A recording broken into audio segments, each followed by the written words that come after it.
Indeed, it has nothing to do with the human race, for when it was buried, there were no humans.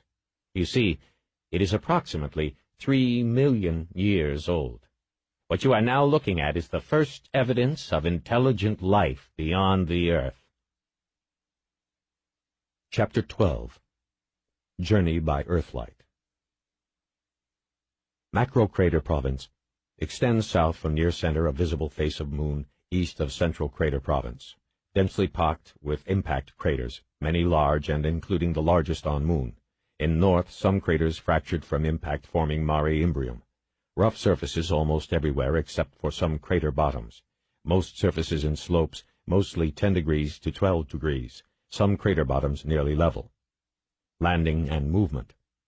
Landing generally difficult because of rough sloping surfaces, less difficult in some level crater bottoms. Movement possible almost everywhere, but route selection required, less difficult on some level crater bottoms. Construction. Generally moderately difficult because of slope, and numerous large blocks in loose material. Excavation of lava difficult in some crater bottoms. Tycho. Post Maria crater, 54 miles diameter, rim 7,900 feet above surroundings, bottom 12,000 feet deep. Has the most prominent ray system on the moon, some rays extending more than 500 miles.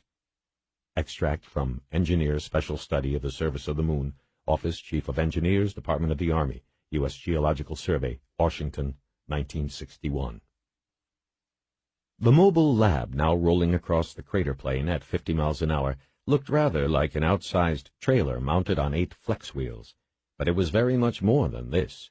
It was a self-contained base in which 20 men could live and work for several weeks. Indeed, it was virtually a land-going spaceship, and in an emergency it could even fly. If it came to a crevasse or canyon which was too large to detour and too steep to enter, it could hop across the obstacle on its 4 underjets. As he peered out of the window, Floyd could see stretching ahead of him a well-defined trail, where dozens of vehicles had left a hard-packed band in the friable surface of the moon. At regular intervals along the track were tall, slender rods, each carrying a flashing light. No one could possibly get lost on the 200-mile journey from Clavius Base to TMA-1, even though it was still night and the sun would not rise for several hours. The stars overhead were only a little brighter, or more numerous, than on a clear night from the high plateaus of New Mexico or Colorado. But there were 2 things in that coal-black sky that destroyed any illusion of Earth.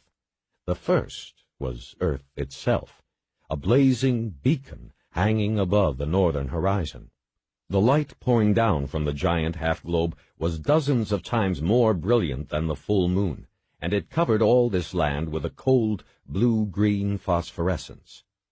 The second celestial apparition was a faint, pearly cone of light slanting up the eastern sky. It became brighter and brighter toward the horizon, hinting of great fires just concealed below the edge of the moon.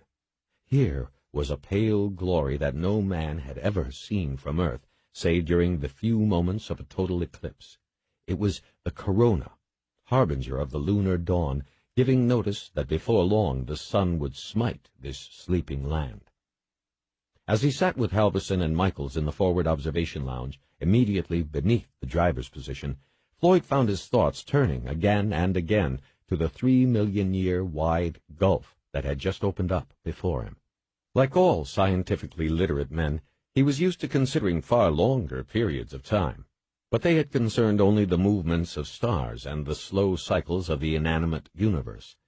Mind or intelligence had not been involved. Those eons were empty of all that touched the emotions. 3 million years! The infinitely crowded panorama of written history, with its empires and its kings, its triumphs and its tragedies, covered barely 1,000th of this appalling span of time. Not only man himself, but most of the animals now alive on Earth did not even exist when this black enigma was so carefully buried here, in the most brilliant and most spectacular of all the craters of the moon. That it had been buried, and quite deliberately, Dr. Michaels was absolutely sure. "At first," he explained, "I rather hoped it might mark the site of some underground structure, but our latest excavations have eliminated that. It's sitting on a wide platform of the same black material, with undisturbed rock beneath it. The creatures who designed it wanted to make sure it stayed put, barring major moonquakes. They were building for eternity.